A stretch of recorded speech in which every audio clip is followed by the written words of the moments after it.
Hey Waffle Gang, I do hope you are well. My name is Mark and today we're checking out some more relationship stories, and if you do love a Reddit story, why not consider hitting that like, subscribe, maybe that notification bell too, and let's dive straight into today's first story. Much love guys.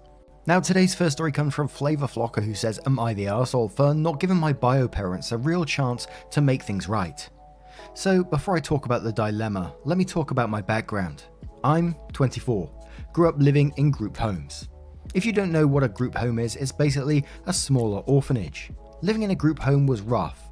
We generally weren't guaranteed meals and we shared literally everything. So if we got new clothes, we had 10 other kids fighting over it. If we got pizza, we had 10 kids fighting over it. When I was 11, I became close with this kid from school.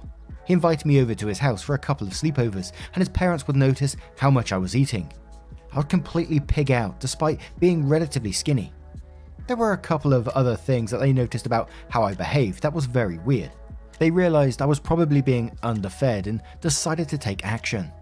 Eventually they took me in and I never looked back. So today, I'm 24 and I'm working a nice desk job. I'm generally happy and I'm still close with my adopted parents. My bio parents reached out to me 2 weeks ago and were relieved when I responded. We ended up setting up a meeting yesterday. I was already quite hesitant to meet them, but only did it because my mum and dad said it could be worthwhile, so we sat down and talked over lunch. They told me they gave me up because they didn't want to be parents. They were in their mid-20s and married. The only reason they gave me up was because they weren't ready for parenthood. After this, I pretty much gave up on being civil and started making snide comments like, oh, so I was ready for group homes. I was being pretty rude and my bio mum was fighting tears. After they told me I have a brother, I said, oh, okay, so you were ready enough to be a parent but weren't ready enough to check on your son. I had enough, paid the bill, and left. I was very angry and told my adopted mum what happened. She said that I should go easier on them since it probably took a lot to reach out and apologize. She went on and on about how she'll support me no matter what, but she thinks I'm acting a bit harsh. My bio parents called and asked if we could meet again and talk more. My mum thinks it could be more beneficial now that my initial emotions are out there. If I think I was acting like an arsehole and my mum thinks I'm acting like an arsehole, I probably am an arsehole. Am I the arsehole? Update. I'm meeting them again this Friday. This time my mum is coming with me. I let them hear my perspective and now I'm going to do my best to listen and hear them out. I think my mum being there will make it a lot easier. She's a calming presence and I'd hate for her to see me lose my temper. Also, a couple of people suggested developing a relationship with my half-brother, and I'm vehemently against that for a couple of personal reasons. And there was some comments on this one where OP replied to them, so we're going to cover those first, which assigned mum at Born says, yeah, you're the arsehole. I don't blame you for how you reacted. You went through a lot as a kid, all because your birth parents weren't ready to raise you. A lot of feelings and resentment bubbling in the background. Honestly, you could have expressed those feelings in much better ways. Lashing out at them like that is pretty immature and not helpful to either of you. I'm glad that they're understanding and are wanting to give you another chance though. If you want to keep contact with them, go for it. If not, be upfront about it. They may be your parents, but they aren't your family. To which OP replies saying, who are they to give me another chance? I don't need them. A comment then came in from a deleted user and it must have said something along the lines of, you should be thankful to them, which OP replied saying, why should I be thankful to them? That I was starving in group homes and mentally screwed up for a really long time instead of being raised by two college-educated people with jobs. Khaleesian says, not the arsehole, your anger is justified. People are allowed to say they are sorry and that they fucked up. You're not required to forgive them. Given their apparent contrition, you might not want to completely cut them out of your life, but how much you stay in contact with them is up to you. Also consider this. Would life with parents who didn't want to be parents really have been better? Instead of your current parents noticing you were underfed at 11, you might have been living in an outwardly perfect but inwardly terrible situation until you were old enough to get out, and you'll be in here telling us that all the baggage that entailed. You were in a very sucky situation, yes, but don't make the mistake of assuming that it was the worst possible outcome. To which OP replies saying, yes, my life would undoubtedly be better off. I didn't have a chance to deal with the years of fighting for food and trauma that came with that. I still 1000% believe the least they could have done was provide me with a stable home, food, and shelter-wise. A comment comes in about the adoptive mother and OP replies saying, my mum is the kindest and most caring woman ever, so I would never and don't currently believe she has any negative intentions by suggesting I meet them again. A deleted user says, yeah, this is why abortion access is so important. You're the arsehole. They didn't ask you for anything and reached out to you to make amends. From your previous comments, it sounds like they thought you'd been adopted earlier, but that didn't work out, and now you're what? Punishing them for it? It's like, it sucks that your first few years suck, but then you got adopted by a great family, and now that your birth parents want to be in the picture, you whine again about how much your life sucked. Embarrassing. Seek therapy. To which OP replies saying, my problems didn't magically stop when I got adopted. Before you say you should have got help, I did, and therapy doesn't solve your issues magically. Sure, my life turned out pretty well, but what if it didn't? Would I still have to accept them in my life? Also, even if abortion access is more widespread, it should be, you think that magically eliminates kids in foster homes. You still think the societal pressures associated with abortion will magically stop. You think it'll stop women who are in bad situations from continuing with their pregnancies because of fear of alienation and resentment from family members. Also, I'm not trying to act like a victim. I've been through some real shit. How my life turned out doesn't magically change that. And now we're going to move on to the update to find out what happened next. So the update said, okay, so I got a lot of love on my last post and some criticism. Overall, I took a lot from it, but I'm learning to be a better person. So as per my update, I did meet with them again with my adopted mum. This meeting went very differently. So this meeting, they wanted to hear about my experiences in group homes. I talked about it and I got a little emotional. That was one of the few times in my life I shared what happened and it was tough. So I told my stories and my bio mum again got teared up. So they told me how they never intended for me to be put in that situation when they had someone adopt me. They explained more about my adoption process and I was more understanding of their reasons. My bio parents deeply apologized and told me they didn't know that my life turned out that way. Things started lightening up and I started telling them more about my current life. I told them about my college years and some of my accomplishments. Me and my mum told a few funny stories about me and it was nice. I had a good time. I think having a middleman, my mum, was helpful. So onto the part a lot of people were wondering about. A lot of people were wondering why they reached out now and we talked about it. So there are two reasons. They want to have my name included in my grandpa's will. I'm their first grandchild among 6 children, so they did want to leave something significant. I don't know how to feel about it, especially considering I don't know them at all. Money is money, but it feels weird accepting it from them. Also feels weird that everyone else in their family knows I exist and never reached out. The other reason being that they told my brother about me. He's been pushing to contact me and meet me. I told them I'm not sure about meeting him, but it's definitely a possibility. Here's another interesting outcome. Though I learned I'm mostly Greek and have a lot of relatives in Greece, my parents offered to set me up a trip to Greece to explore and meet my family. I'll probably decline for other reasons, but that's besides the point. My adopted parents are Italian, so it's cool knowing where I'm really from. Overall, letting them speak and really explain themselves helped things. I think they did have good intentions by reaching out, and I don't know if I want to have a relationship, but I'm at peace with everything. A lot of people suggested therapy, and I will be attending therapy starting 2 weeks from now. I think I've tried for too long to handle things on my own, and I'm hoping I change some things about myself. So yeah, things changed, and I appreciate the advice. And there was one more relevant comment which came in from OP which said, I was adopted out to an outside family, and that fell through after my parents terminated parental rights. That's when I entered group homes. They adopted me out so the rest of their family wouldn't find out.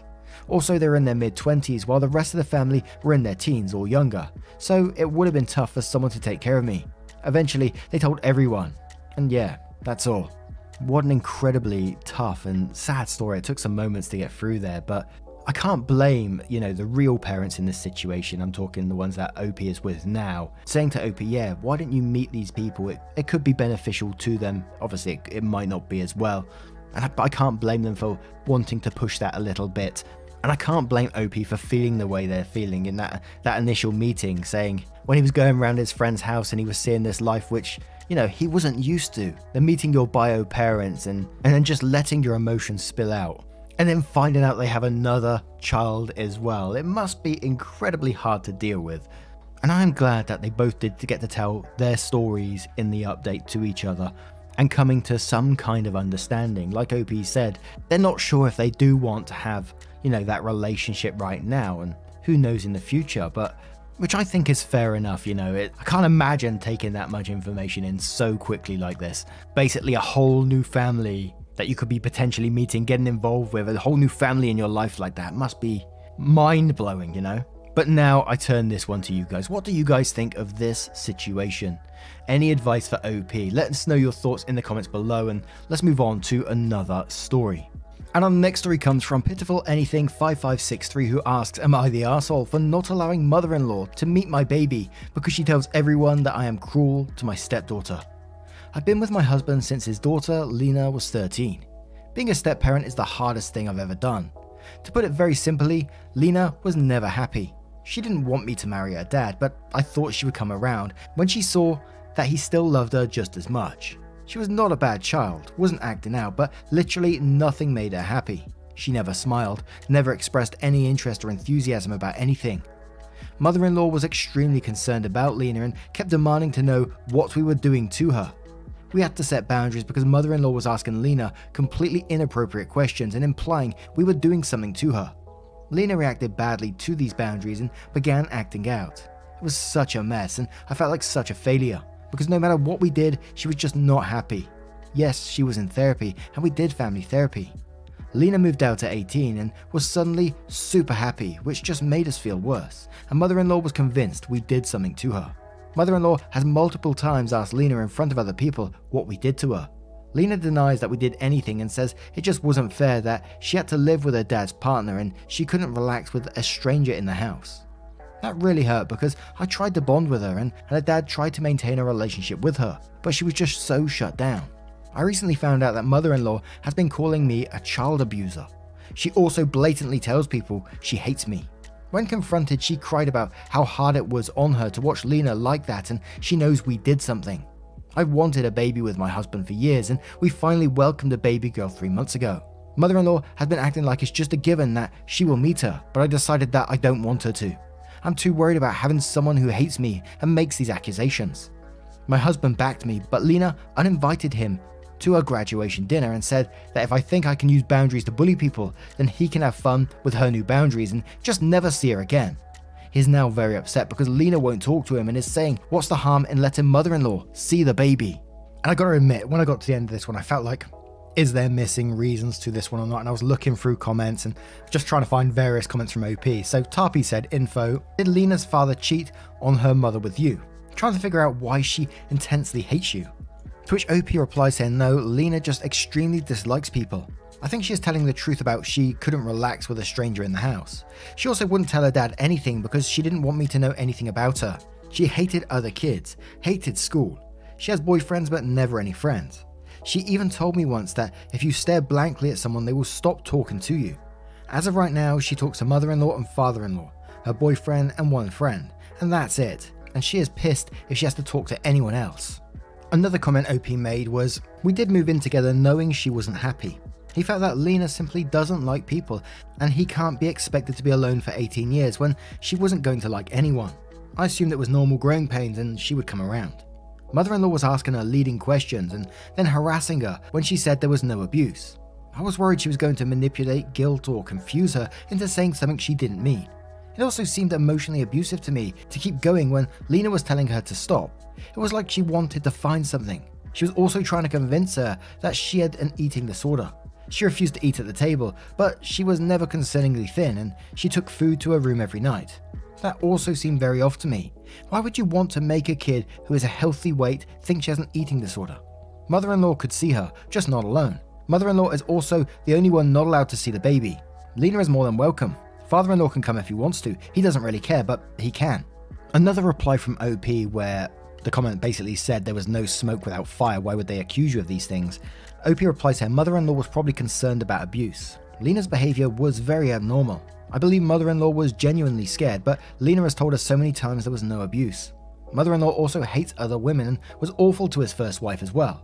Lena hates people. She can't stand any form of small talk. She couldn't cope with having to live in the same house as me.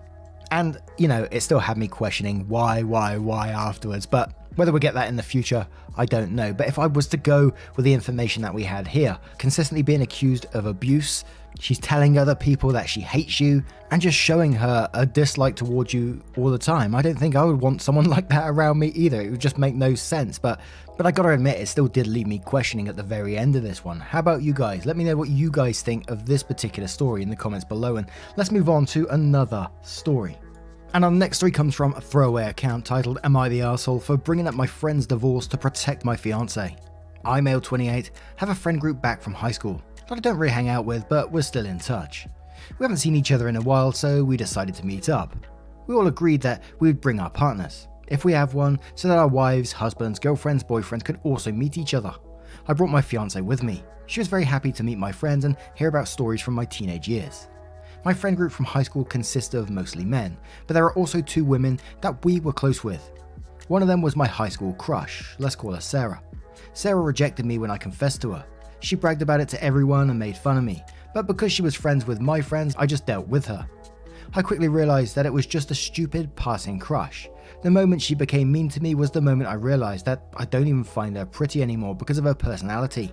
You might say I was young and stupid.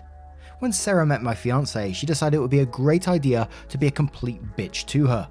She went from bringing up my crush on her to saying that my fiancé is an obvious downgrade from her. She isn't. My fiancé is absolutely gorgeous and natural, unlike Sarah. I told Sarah that she should really think about what she is saying because being almost 30, there is no excuse for being so damn stupid. She started deflecting. The topic of me having a crush on her in high school came up again, so I said that she should stop bringing up things from a time when I was young, stupid, and obviously blind. Sarah became visibly angry. I guess she never really grew up from our time in high school because she was still going at me and my fiancé, saying that I have to watch what I say, lol, because I might come crawling back to her. I replied by bringing up the fact that she's currently going through a divorce and she might want to sit back and think about why is that. She left to go to the toilet, came back after a few minutes, grabbed her purse and left. The rest of my friends were divided on my reaction. Some thought I did the right thing and was only defending my fiancé. Some thought that bringing up Sarah's divorce was a blow below the belt. The more I think about it, the more conflicted I am. My fiancé agrees that I was kind of harsh, but she's also very grateful for standing up for her. Am I the arsehole for bringing up my friend's divorce to protect my fiancé? Now this is a pretty simple not the arsehole to me. You don't throw rocks in glass houses like this. And who treats someone like a friend group? You're introducing someone new to the friend group and you treat them like that. You go on the attack like that, saying they're a downgrade, that he's going to come crawling back to her like this. I mean, come on now. If you're going to give this out, you have to be able to take it as well. And I'm afraid she couldn't. So I'm afraid it was just consequences of her own actions. And a majority of the time I would turn around in a situation like this and say, there's probably a better way to be dealing with it. But the fact that she was so consistent and kept saying things over and over again, you get what you deserve in the end. But Tamar Tillo Proof says, not the arsehole, don't dish what you can't take. It sounds like you gave multiple hints and opportunities to end the conversation on a better note and she refused to stop. Good on you for standing up for your fiancé. Vertical Perception says, and quote, some thought that bringing up Sarah's divorce was a low blow below the belt. Not the arsehole. As they say on courtroom TV shows, she's the one who opened the door to that line of inquiry by raising the issue about the viability of your relationship with fiancé. You merely pointed out that her opinion on the matter does not withstand scrutiny. I'll allow it. Lux Bromalis says, not the arsehole, you tried to shut this down several times without success in a more tactful manner, and she just kept pushing your buttons. When she said your fiancé is a downgrade, that's when she lost any right to claim your subsequent reply is below the belt. Congrats on your engagement, your fiancé scored a great guy. Vivid Masterpiece says, and quotes, come crawling back to her, and then says, babe, it's been 10 years, how delusional is she? Not the arsehole. And Slow Cherry says, not the arsehole, she deserved that and more. Some people never grow up, still acting like they're in high school. Kudos for standing up for your fiancé.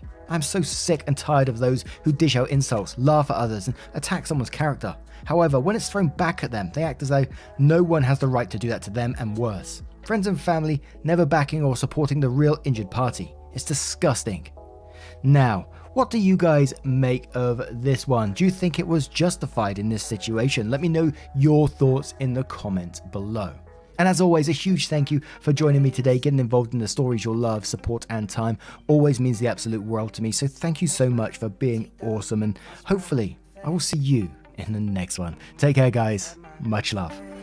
Wake up, get up, stretch my legs, eat some breakfast, milk and eggs, brush my teeth up, wash my face, throw my clothes on, start my day. Wake up, I can smell the smoke from the bacon.